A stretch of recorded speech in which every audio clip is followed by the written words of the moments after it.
Good morning, everybody, and welcome to Simply Cyber's morning cybersecurity daily threat briefing. First things first, I'm your host, Gerald Auger, and in the next half hour, we're going to be tearing through the top cybersecurity news stories of the day to get you ready for Monday, February 28th, and really for the week in general. But before we get started, let's spend a few minutes welcoming everybody. Hopefully, let me know how the audio sounds, guys. I've got an audio interface. BSEC, I see you in chat. He helped me set it up on Saturday. I've got the audio pumping through there. The smooth ambient beat is coming through there. I'm going to have the podcast coming through there. So, guys, I'm seriously hoping that this significantly improves everything. So let me know how it sounds. Good morning, Kimberly. Good morning, Daryl. Jax, good to see you first in line. Isaiah, cheers. Cheers, everybody. Oh, yeah, crispy audio. Thanks, Peter Parker. If you're watching on replay, just scrub down to the 000 in the corner, and that's when the show will actually get started. This is the pre-show banter for those who are live, and just welcoming in everybody. Got the coffee flowing. Had a long weekend. Some of you joined me. I sprinted to the finish line for the GRC course. So I know I've been teasing that for a minute, but I think it's going to release this week, and I'm going to need, I know there's people have reached out to me for beta testing. It's going to be, I'm going to need a couple people to run through at one time just to make sure that there's no sharp edges. But it's definitely a different version than I had envisioned, but I think it's still going to add real value to a lot of people. Hey, Toby. Hey, Carrie. What's BSEC? Did you say that the music's not coming through? No background music. Oh no, this could be a problem, guys, because the podcast has to come through there as well. Let's check it out. Here. Let me know if you hear that audio now. Here, I'm gonna play the spicy sound effects. Spicy! Let me know if you hear that, guys. Hey, Eric. Thank you. Yeah, Eric. Absolutely. I'll send that over. I just gotta record one more little thing, which is the intro to the course where I explain what it is in its current incarnation. Hey, Masood. Hey, Stephen, Phil, Clint. Yeah. No. So the mic's going through. You guys, let me know if you hear this audio. Did you guys hear the spicy? Yeah, you did. Okay, Stephen, thank you.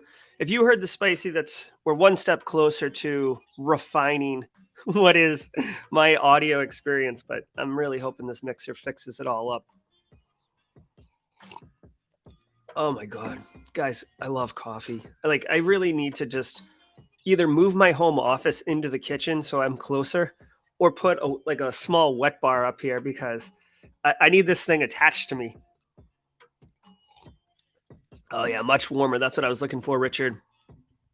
Your audio tone changed? Yeah, exactly. Because I'm pushing it through a mixer. I still have to use a little bit. If the audio is faint, hopefully it's just my music, because that's supposed to be faint. The mic is supposed to be crispy. Oh, how many cups? One French press. So typically 4 or 2 because I buy big cups. All right, guys. So let's get into it. Really appreciate y'all joining me today. We've got some big news stories. As usual, if you want to play along, you can go to cisoseries.com. That's where we get all our stories. David Spark and his crew, they do a wonderful job. Let me switch over to the podcast, and I'm gonna go for it, guys. This is our maiden voyage with the podcast going through the mixer. Here we go. Series, it's cybersecurity headlines. Mods, if that needs to be fixed on audio, let me know. Monday, February 28th, 2022. Ukraine recruits volunteer IT army to hack list of Russian entities. This list is composed of 31 targets, including Russian critical infrastructure, government agencies, banks, and hosting providers. Ukraine's Minister for Digital Transformation, Mikhailo Fedorov, called for this action to fight against Russia. Okay, hold on. Let me turn it up a little bit for y'all. On the cyber front. A Telegram channel was used to coordinate. Hold on, I'm going to bust the cyber infrastructure. Hold on, just bear with me as we get this. Monday, February 28th, 2022. Ukraine recruits volunteer IT army to hack list of Russian entities. This list is composed of 31 targets, including Russian critical infrastructure, government agencies, banks, and hosting providers. Ukraine's Minister for Digital Transformation, Mikhailo Fedorov, called for this action to fight against Russia on the cyber front. A Telegram channel was used to coordinate the efforts and plan the cyber attacks that will be conducted by the IT Army. It includes a message that reads, quote, "For all IT specialists from other countries, we encourage you to use any vectors of cyber and DDoS attacks on these resources," end quote. The targets include Gazprom, Lukoil, and a number of mineral and industrial domains, as well as branches of the Russian government. Okay, so just as a quick, disclaimer or policy statement, obviously there is some overlap between cybersecurity and politics, especially with this conflict in Eastern Europe. I just want to emphasize that we're not going to get into like political spat or anything like that on Simply Cyber, whether on the Discord or in this chat. So I just want to kind of set that precedent up front. But now let's dig into this. This is very, very interesting. And I'm sure there's going to be other stories today about Anonymous and Conti ransomware and what's going on with that. But I actually saw a post yesterday on LinkedIn that I flagged for this morning's show that has been pulled off LinkedIn. I tried to find it this morning, where it's basically like a call to arms, a CTF of sorts, a bug bounty, basically saying, hey, from March 1st to March 10th, here's a list of all Russian Federation assets that are in scope for attack, like setting rules of engagement, and to report all bugs discovered to this Gmail address. Now, I don't know the legitimacy of that. I don't know what that Gmail address is owned by, but this is an official blue check mark account from this individual who they said was like defense minister or something. But they are, the Ukrainian people or Ukrainian government are, manning their civilians with weapons, almost in a conscription format. And now they're calling for people of the world because you can contribute remotely in this capacity. So it's an interesting crowdsourcing idea. Personally, just from like a legal perspective, I don't like you like if 2 weeks ago you were to attack another country, that wouldn't be okay. And in this context, I understand the altruistic nature of the request, but the legality of it is a bit fuzzy for me. But all that aside, I find it interesting that the Ukrainian government is looking in every way and all ways in order to combat the Russian force that, for all intents and purposes, is invaded their country. So obviously, Russia-Ukraine conflict and the cyber elements of it are top news stories, especially because we've been talking about the next world war and how cyber will play a role in it. And will it be the dominant force or will it be an accessory to it? And it's interesting to see how this is playing out, because Russia, it does have a cyber capability. Ukraine's got a cyber capability, but aside from a couple volleys at the beginning, this has been mainly a kinetic war with, tanks, soldiers, rifles, etc. So very, very interesting. We'll see where this goes. I'm sure they're going to be reporting on this as time progresses. Russia demands Google restore access to its media YouTube channels in Ukraine. Russia's state communications regulator on Sunday said it had written to Google and demanded that access to Russian media's YouTube channels be restored on Ukrainian Hold on territory. 1 second. This story is about Facebook. So let me see if this was one of those ones where there was two stories. No.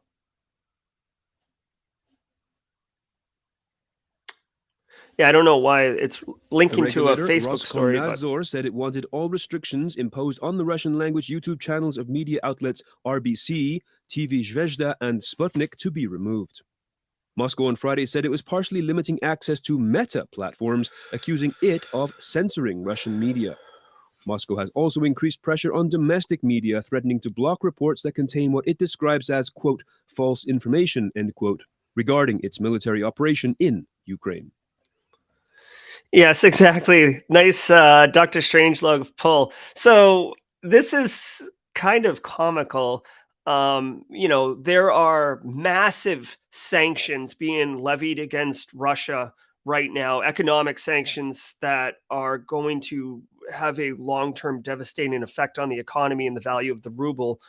But there's these other kind of unexpected sanctions, if you will, where major big tech companies, Facebook and Google, which owns YouTube, are basically shutting off Russia's ability to communicate through those platforms, effectively censoring them. Which, by the way, goes to show you just the power of this big tech.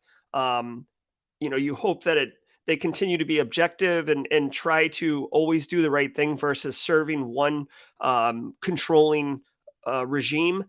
But it is funny. I guess I don't know if Russia's just going through the cycles because whoever their chief of social media is getting lit up for being censored. So the only option they have is to request censorship be lifted. But I seriously don't expect this to be upheld or followed through as far as uncensoring it and releasing it. They're pro-Russian media streams, Russia Today and Sputnik, are really, as far as I know, they're not broadcasting much further than within the confines of Russia's geo fence. So we'll see. Again, it's coming from every which way. From a pure academic perspective, it is interesting and it'll be valuable to document what is happening just to see how this rolls out, because this is what the cyber war is going to look like, and how just the influence of big tech and the need of some of these private sector entities in order to support whatever the war mission is in a more modern more modern, whatever space, whatever. Chipmaker giant Nvidia hit by a ransomware attack. Oh, The attack apparently impacted some of its systems for 10 days. Isaiah, thank the you. security breach is not connected to the ongoing crisis in Ukraine, according to a person familiar with the incident. The incident also impacted the company's developer tools and email systems, but business and commercial activities were not affected. Bleeping Computer, however, reported that an insider described the security breach as having completely compromised their systems.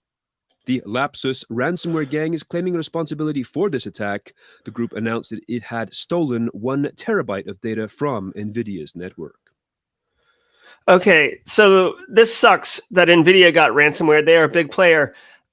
A little tongue-in-cheek, guys, but if they stole a terabyte of data, maybe they can help start producing chips too. Maybe we'll get out of the chip shortage a little faster. So, fingers crossed.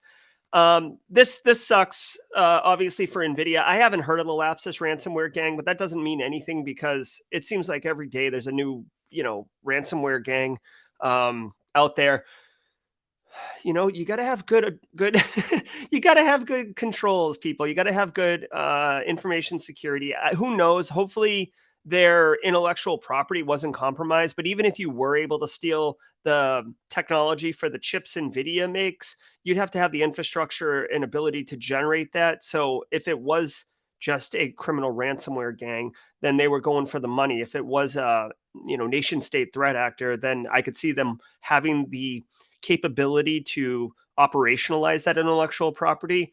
But I know I made the joke at the beginning about the chip makers, but this really could have a compounding effect on the global supply chain of chips, which I don't know if you guys, if you don't work in industry, you may not know this, but seriously, right now, ordering laptops for life cycle replacement, you can order them now and you're getting quotes of September, October delivery timeframes, which is not great, but also it's tricky from a business perspective as you're mapping out cash flow and investments and stuff like that. From a pure business financial support perspective, it's also impacting it that way, which is really tricky.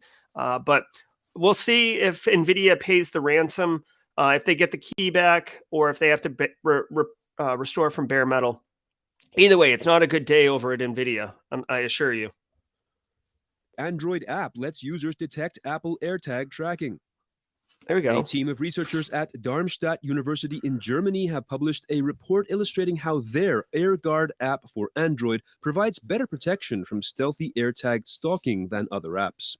Apple's own Android app, Tracker Detect pales in comparison to its iOS counterpart and will only inform the victim of being tracked if it is commanded to perform a manual scan. The university researchers reverse-engineered the iOS tracking detection app and then designed the AirGuard app, a fully automatic and passive detection anti-tracking solution that works against all Find My accessories and other tracking devices. It is an open-source software and is currently available for free on the Google Play Store. Okay, so this is good. Once a week we get another story about AirTags and stalkers and all this other stuff. I'm loving to see, again, hey, let's give a W to the higher ed academia nerds. I know in information security, you don't need degrees and stuff, but it's good to see that the people who are going that route are contributing back in a practical way that has value for end users.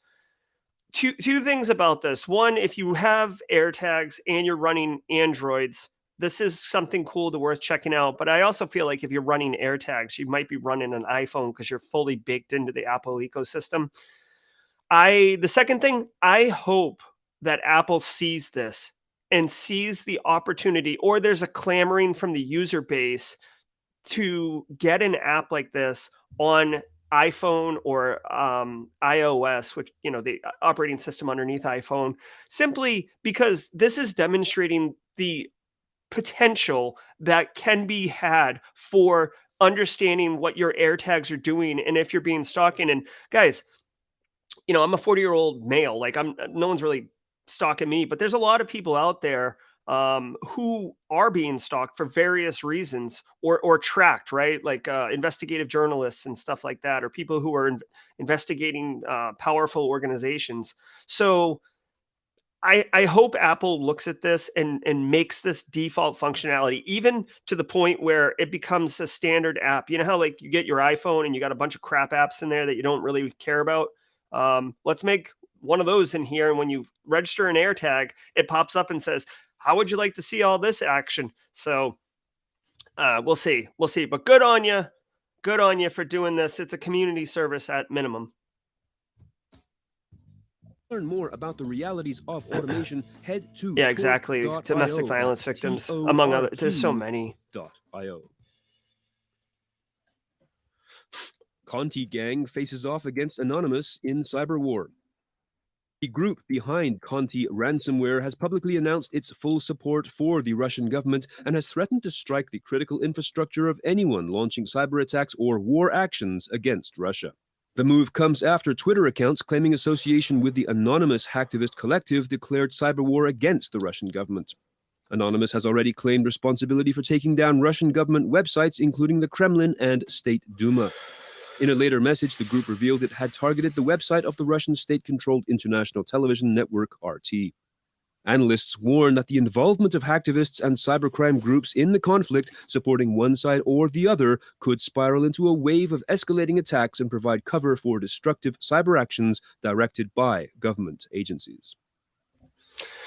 Okay, guys, so this is where it's getting even more serious. We talked a little bit about the Ukrainian government calling a call to arms for anybody worldwide who wants to help them from a cyber war capability, or join the cyber war for them.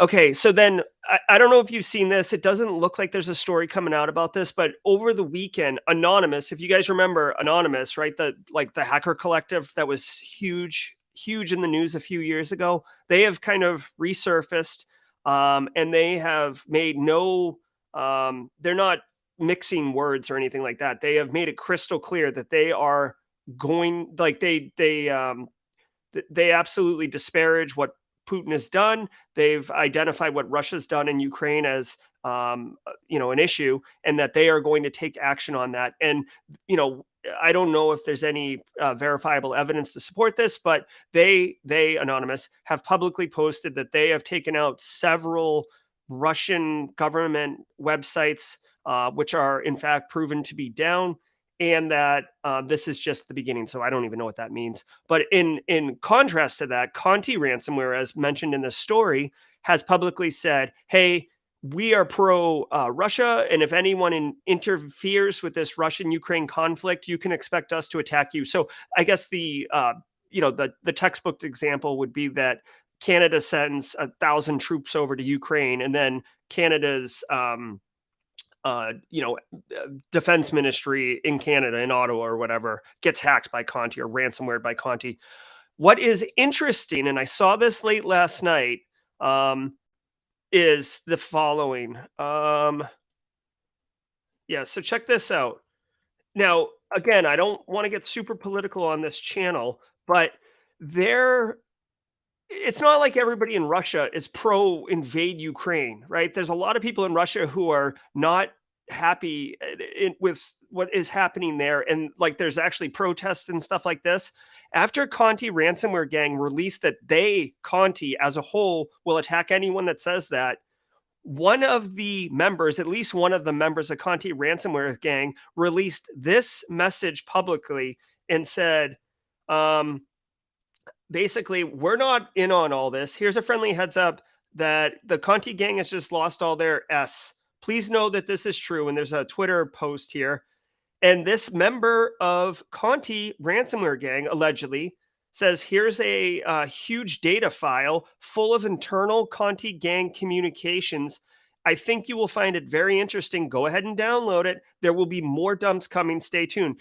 So you can see that, even within these factions, there's disagreement and splintering. And I don't want to say they're eating their own, but people are like whoever this is that's involved with Conti is like, no, we are not going to attack other people in the world who support this. This is ridiculous. I'm going to make a stand, or we're going to make a stand and basically blow up the Conti ransomware gang. And this individual is probably exposing themselves as well if this is communication dumps, right? So, I'm just short of downloading this myself, but I really don't want to step into that pool because I don't want to step into that pool right now. But very interesting, and I'm sure that global law enforcement, Europol, Interpol, FBI, etc., have definitely downloaded this and have begun looking through it because. They've just publicly announced that they're in support of this side of the conflict. And if they do attack, let's say, the United States or Canada, Conti, this would be, potentially great information in order to track down and identify the person behind the keyboard. So this is obviously another developing story. It's being portrayed or sold as kind of the undercard fight of Ukraine versus Russia. It's the Anonymous versus Conti, but we'll see how that goes. Just stay tuned. It looks like Conti's kind of. I'm sorry. Yeah. Hey guys, just ignore Nightbot in chat. I did 4 or 5 hours of GRC course stuff this weekend, and I was live streaming it, and I didn't want to keep repeating what I was doing, so I had Nightbot do it. So please just disregard the Nightbot. But stay tuned for this. This is very interesting.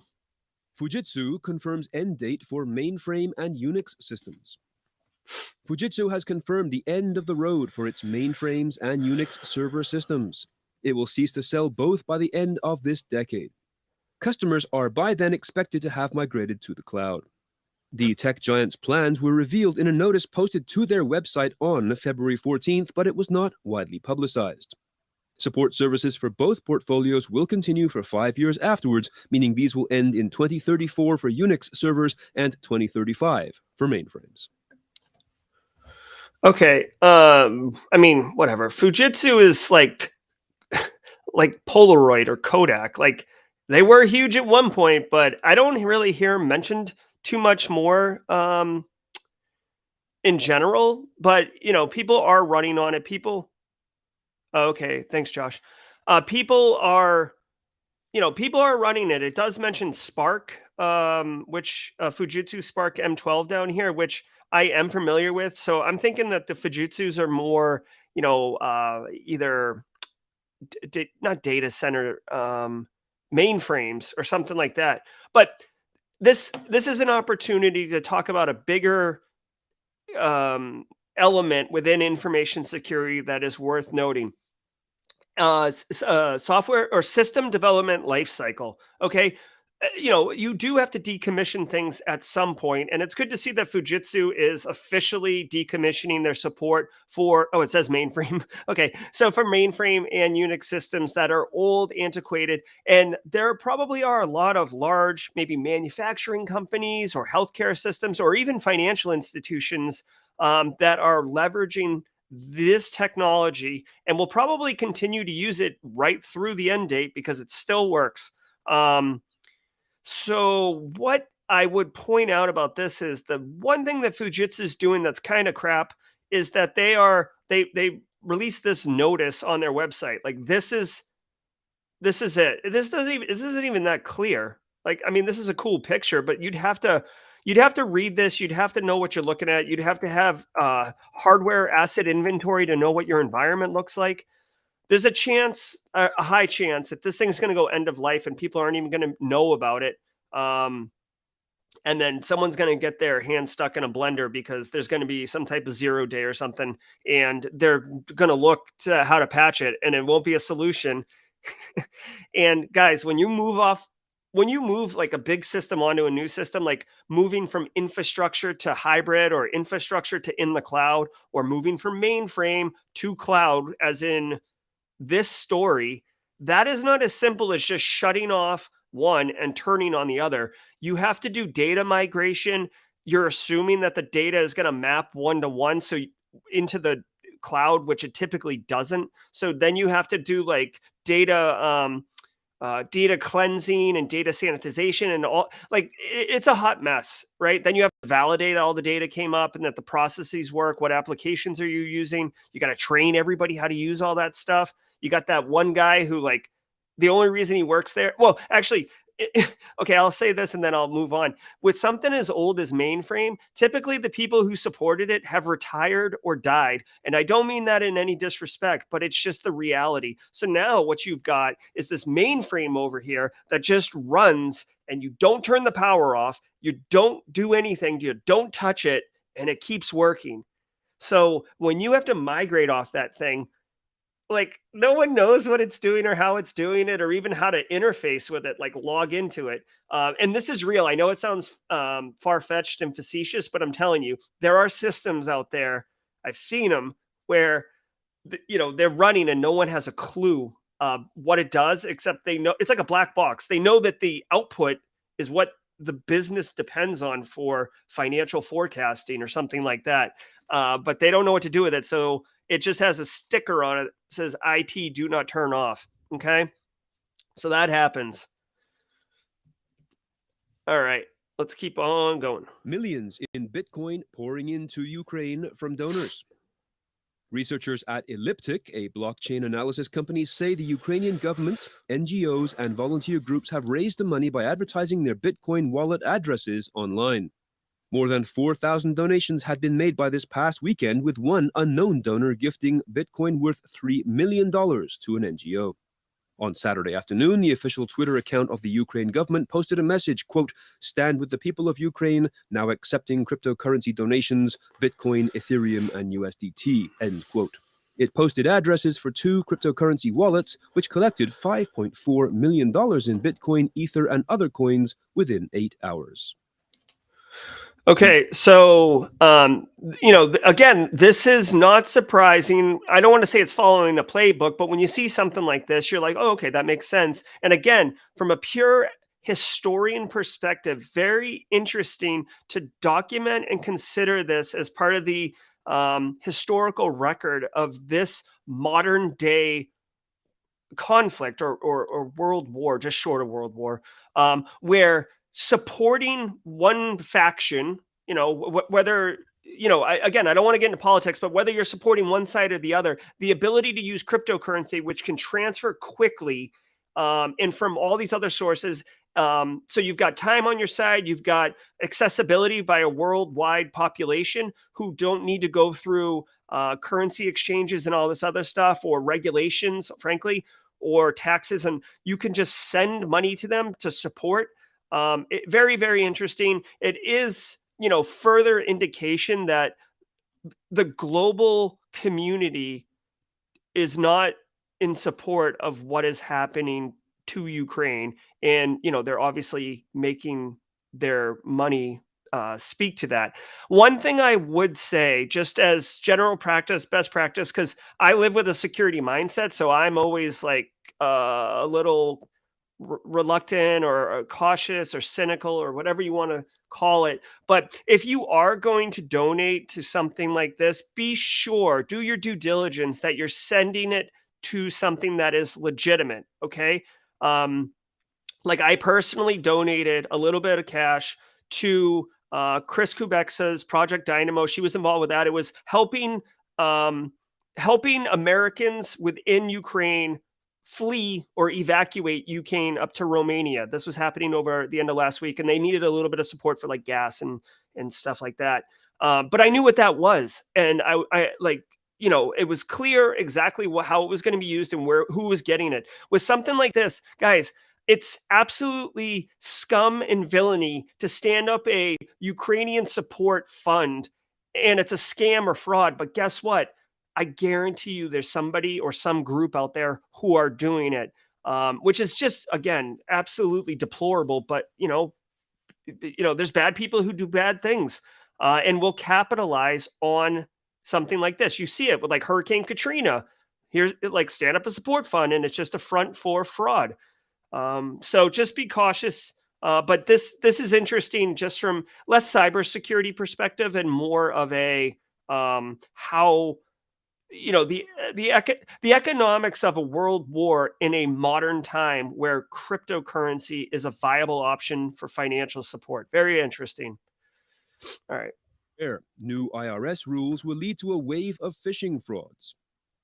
New legislation that went into place at the beginning of this year threatens millions of small businesses with the potential for a fresh scam. Beginning in the 2022 tax year, small businesses that receive more than $600 in total payments during the course of the year from a payment service like PayPal, Venmo, Square, Stripe, or online sales through Amazon, Etsy, and other marketplaces will require that their amounts are reported to the IRS via Form 1099-K in early 2023. With providers like PayPal now needing additional information from users, such as social security and tax identification numbers, security specialists warn that phishing scams asking for the same information and disguised as legitimate sources such as PayPal or the IRS will have a field day. Oh my God.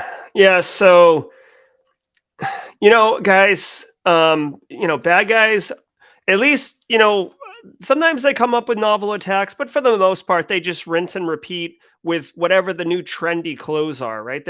They're still wearing bad guy clothes. They're still doing bad guy stuff. It's just, they just adapt it for whatever is the new thing. So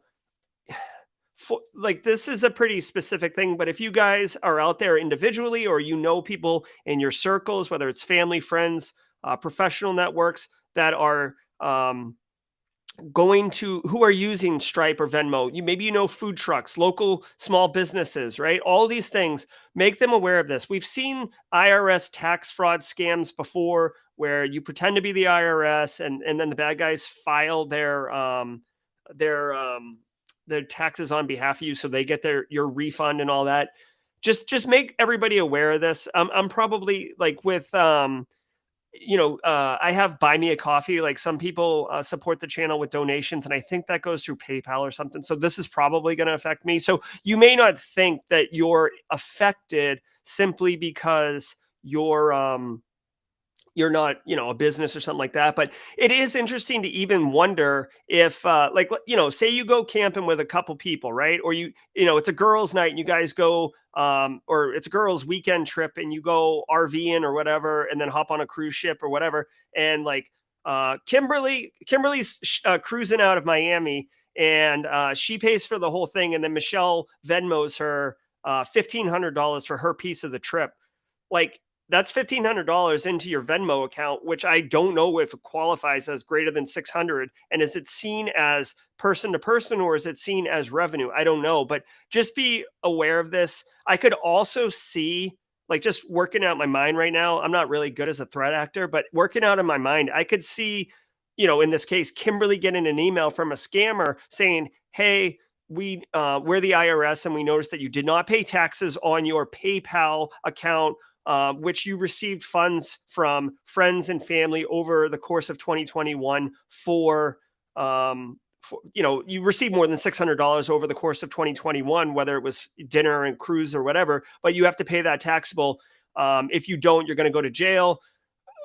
Please contact this number with an Amazon gift card, or, watch out for the gift cards. That's how they try to get paid. But I could see that attack vector also being viable. Okay. If you need some extra motivation to help you get through this week, Jesus, if I need extra motivation to get through this week. Whew. Okay, I do not need extra motivation. That's the story here. Let me play some music. I think that might be too loud, guys, right? Is that too loud? Is that too loud? Hold on. I need to know if that's too loud. Here, I'm going to turn it down a little bit. Okay, so let me know if that's too loud. I got to figure out this Amazon app on my iPad is terrible for its interface. There's not a volume control, so I have to do it on the mixer. But guys, that's going to do it for this week's First Things First. Genuinely appreciate you guys all being here. As I've mentioned and teased over the last week, that I had a couple big announcements, guys. And today's the day that I'm going to share those with you. Some of you know, y'all, I've been dropping Easter eggs throughout last week, so I don't know if you caught them or not, but really big announcement. There's going to be a more formal announcement publicly on LinkedIn and social media later on at the end of the week as I coordinate with this group. But effective tomorrow, I will be taking on a new role. I will officially be the information security officer. So I'll be practicing InfoSec to protect this organization. And I will be the director of cybersecurity education for a company called ThreatGen. Now, many of you may know ThreatGen. They have that red versus blue simulation software that teaches you how to practice information security in a pen tester or a SOC analyst role. And it has various degrees of difficulty and education level. So it's really geared for entry-level people who are getting exposed, getting into the saddle and actually riding the horse and figuring out, all the way up into people competing against, nation state level threat actor AI to defend a hospital or a healthcare institution. And there's going to be a ton of education components that they're going to be rolling out that I am responsible for. And I am wicked excited. The reason that I have been so pumped about this, and thank you for all the kind words, chat. The reason I'm so excited about this is because guys, you've seen how long it's been for me to put this GRC course together. I don't have a lot of time to do the things that I want to do. And by going to work with ThreatGen, I'm going to be able to do a lot more. That'll be part of my job, my 9 to 5, Jerry, focus on delivering content, making education, do GRC, do SOC analyst, do pen tests, do ICSOT. I'm going to be going gangbusters up in here with educational content. And, if you like my style, you're going to get get a big spoon in a 1 gallon Ben & Jerry's ice cream tub, because I'm going to be letting you indulge up in it. So I'm super pumped. Again, there'll be a more formal announcement with a sizzler reel and all this jazz. But I will be taking on a new role. So it's really good for Simply Cyber. You might be thinking, Jerry, you've been saying Simply Cyber, but guys, in order for me to deliver great content, I'll be upgrading Simply Cyber a little bit as far as hardware and software. As far as my ability to deliver education, practicing makes perfect. So I'll be doing that, and then also be able to spend some more time, because it directly aligns to my ability, doing more Simply Cyber stuff. So no promises on this, but I've been flirting with the idea of introducing another stream. So we'll do the dailies in the morning, we'll do the Thursday lives, we'll do the Monday produced, and I'm thinking about doing something called Tools Day, or Tuesday Tools, or Tuesday Tools Day, whatever, something where I pull up a terminal shell or a web app browser or whatever on Tuesday, and for 30 minutes, let's go through a tool. How do you install it? Where do you use it? And let's demo it. Whether it's something obvious like Nmap, or it's something like an open source intelligence tool or whatever. It could be anything, but I'm thinking of a practical tool stream once a week or maybe every other week, so we can play with tools, right? Because that's awesome. So thank you for all the kind words, and I genuinely appreciate all of you. Please, stay with me as I make this transition. It's you guys are all part of the same community that I'm part of, and one win for one of us is a win for all of us. So definitely want to share this victory with all of you. Obviously, go over to the Discord if you guys want to continue the conversation. So that's going to do it as far as my big announcements go. I guess as a secondary announcement, the GRC course will be coming out this week. I did a sprint over the weekend to finish it. My plan is to publish it, secretly publish it today, and have a couple people spend like 4 or 5 people run through it as beta testers this week. And then I'll officially launch it publicly, probably very soon, right?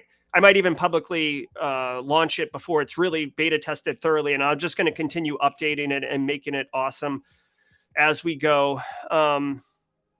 Yeah. Oh, and the final thing with that, I'm toying with the idea of what it's going to cost for that GRC course, but I'm telling you right now, at no matter what the price point is, whether it's $20, $50, whatever, I'm going to have a coupon code for every single increment that you could think of, right? So let's say I make it $50. There'll be a coupon code. I want to pay 40. Coupon code. I want to pay 30. I want to pay 20. I want to pay 10. I want to pay 0. Inspired by John Strand and Black Hills Information Security, this GRC course will absolutely be a pay what you can course. So nobody will be financially gated from access to this course. So just know that that's a fact. That's going to happen. I just have to figure out how to do the coupon codes and get all that jazz. So yeah, exactly. BSEC. I was a software engineer, so just go ahead and bypass all of the software development life cycles because I know better because my code's tight. So, all right, that's going to do it, guys, for this week's information security. This week's Simply Cyber First Things First. Please join us tomorrow at 10 a.m. Again, I teach Tuesdays and Thursday mornings, so 10 a.m. tomorrow. And again, stay tuned for the Sizzler reel and stuff next week.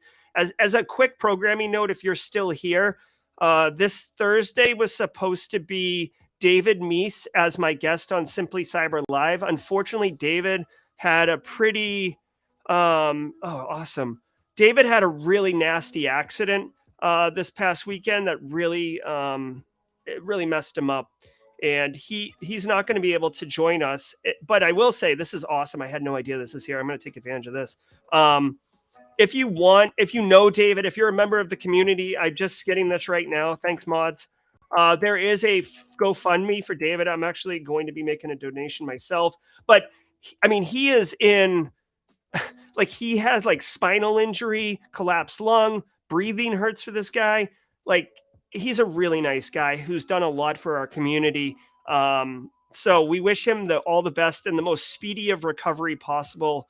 And looking forward to stay tuned. So let me drop this in chat. Oh, looks like Josh Mason dropped it in chat. So if you know David, if you have the means and you want to help him, but really help his family, so they can focus on what's important instead of worrying about, maintaining, everything else. Consider this, okay? So we'll see. Simply Cyber Live may or may not happen this week. Maybe I'll do an AMA on the GRC course. I don't know. We'll figure it out. It's fun what I do on Thursday. It's not super important. But that's going to do it for this week's episode. Thank you, Josh Mason, for dropping that Dave link in there. Thank you to all of you for sharing the great news that I had to share. And I'm really, I'm looking forward to where we go from here. That'll do it for this day, February 28th episode of First Things First. And we'll see you tomorrow at 10 a.m. Take care, everyone.